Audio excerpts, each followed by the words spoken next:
হারামের 1 মিনিটের সুখ ভোগ করবেন না। ওই 1 মিনিট আপনাকে কোটি বছরের দুঃখে ফেলে দেবে।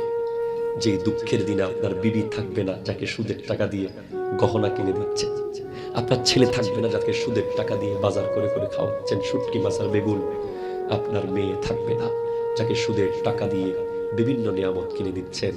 খবরদার, ছেড়ে আসুন, ফিরে আসুন। এই সুদ এমন এক ভয়ানক মহামারী, যারা সুদ খায় তাদের পেট গ্লাসের মতো কিয়ামতের মাঠে বিচ্ছু আর সাপ দেখা যাবে পেটের ভিতরে। ওপেন বিচ্ছু আর সাপ, তার পেটের ভিতরে যত রকম দেয় দান আছে, এই দান এগুলো সব দেখা যাবে। আর সবচেয়ে মারাত্মক সুদখোর কিয়ামতের মাঠে উঠবে, মাথা থাকবে নিচের দিকে, পা থাকবে উপরের দিকে। আপনি তখন দেখলেই বুঝবেন সে সুদ করছিল। এখন দুনিয়া আপনাকে চিনে না, দুনিয়া আপনাকে জানে না, আল্লাহ রহমতের চাদর দিয়ে আপনার গুনাহগুলো ঢেকে রেখে দিয়েছে।